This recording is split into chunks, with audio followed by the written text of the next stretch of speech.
J'ai été aux États-Unis. J'ai été à Memphis. Quand les Guinéens à Memphis ont su que je suis à Memphis, j'ai été l'objet d'un respect, de beaucoup de considération. Je recevais par jour plus de 20 repas. Les femmes ont porté des sobis pour venir me saluer. Quand je dis Guinée, c'est l'ensemble des Guinéens à Memphis. Je les ai rencontrés. Je suis venu à Philadelphie rencontrer les responsables du bureau exécutif. L'accueil était chaleureux. Je suis venu à New York. J'ai eu l'occasion de rencontrer le président Cellou Dalein physiquement. Je ne l'avais pas vu depuis un moment. On n'avait pas eu de contact physique. C'était des moments d'émotion. Cet homme m'a pris dans ses bras. Il m'a serré au moins pendant 3 minutes. Je l'ai vu, je l'ai rencontré devant les membres du bureau exécutif. Nous avons discuté. Voilà ce que je vais vous dire. Il m'a chargé de vous dire qu'il est fier de vous. Mais il est fier des militants de l'UFDG. Parce que l'UFDG, ce n'est pas Kalemorou, ce n'est pas Fodosu, ce n'est pas Selou. C'est les militants de l'UFDG. Il est fier de vous. Le président a remercié les fédérations des États-Unis du meeting qui a été organisé à New York, dans le Bronx. Aucun Guinéen, aucun Africain, personne n'a été accueilli. Il n'y a pas eu une mobilisation comme ça à Bronx depuis que les États-Unis sont les États-Unis. Même les policiers, ceux qui étaient dehors, étaient plus que ceux qui étaient à l'intérieur. Un accueil chaleureux. Quand vous avez une telle considération, en tant qu'homme, vous êtes profondément touché. Mais j'ai discuté avec le président Selou. Ce que j'ai constaté, qu'est-ce que j'ai remarqué? C'est un homme sans rancune. Sans rancune. Qui aime la Guinée. Le seul souci du président Selou, c'est de voir comment les Guinéens peuvent être réconciliés. Comment ce pays que nous avons en commun peut être des gens unis au-delà de l'ethnie. Le président Selou ne parle mal de personne. J'ai discuté avec lui, j'ai vu, il est serein, mais il est profondément humain. Je pense que nous avons eu de la chance d'avoir Selou, le président Selou. L'image que j'ai gardée de lui, c'est l'image de quelqu'un qui est bien. C'est pour ça que j'ai dit sur ma page Facebook qu'au-delà du parti, je le considère comme un ami, comme un frère, pour l'éternité des éternités. Mais j'ai eu l'occasion aussi d'être à Manhattan. Je suis venu au marché de Manhattan.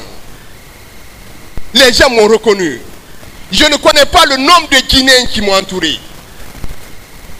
Chacun voulait prendre une photo. Beaucoup de Guinéens sont là-bas. C'est là où j'ai constaté que toute la jeunesse guinéenne est du côté des États-Unis.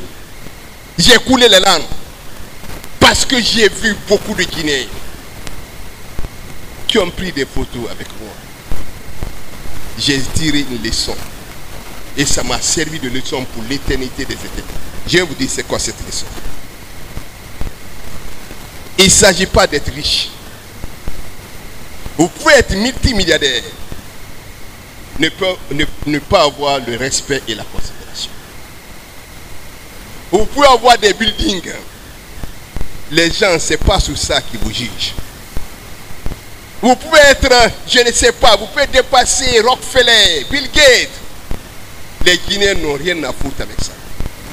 Ce qu'ils aiment, c'est de voir quelqu'un de convaincu, quelqu'un d'honnête, quelqu'un de loyal, Ils m'ont regardé en face. Ils m'ont dit, nous t'apprécions parce que tu es loyal, parce que tu es sincère. Cela m'a profondément touché. J'ai prié Dieu le Tout-Puissant de ne jamais me mettre sur un chemin différent du chemin que je suis en train d'aller. Ça, c'est important. Parce qu'en matière politique, ce n'est pas l'argent qui compte, c'est la loyauté. J'ai compris parce que ce que j'ai eu là comme accueil, si je m'étais prostitué, les gens ne m'auraient même pas regardé, ils ne m'auraient même pas salué, ils ne seraient même pas venus me voir. Quand on est politicien, ce qu'il faut éviter, c'est de faire des va-et-vient, c'est d'être sans compte. Malheureusement, dans ce pays, beaucoup de personnes pensent que pour avoir un poste de responsabilité, pour avoir de l'argent, il faut insulter l'UFDJ, il faut attaquer l'UFDJ, il faut inventer des histoires contre l'UFDJ, il faut... J'ai été touché dans mon âme quand j'ai vu ce qu'on a voulu me faire porter. J'étais obligé de porter plainte contre X pour diffamation. Mais je vous dis encore, Alain Touré n'est pas de ce monde. Ces jeunes m'ont pris, ils ont fait des prières pour le repos de Alain Touré. Ils ne l'ont même pas connu, il y en a qui ne l'ont même pas vu. Ils m'ont parlé de Frère Kademon. Ils m'ont parlé de Aliou Kondi, de Banou, de tous ces responsables de l'IFDI qui sont là depuis l'absence du président Selou, qui abandonnent tout. S'il voulait être ministre, il serait déjà ministre. Il n'y a pas ce qu'on n'a pas raconté, mais quelqu'un l'a dit, l'histoire a donné raison. Nos familles ont été attaquées en disant ils sont seuls, il n'y a personne. Je vous informe que le secrétaire fédéral de Memphis, depuis 15 ans, c'est mon grand frère aîné qui a commencé avec le président Selou et qui est le fédéral de Memphis. Il vient de céder sa place pour être le président du comité des sages.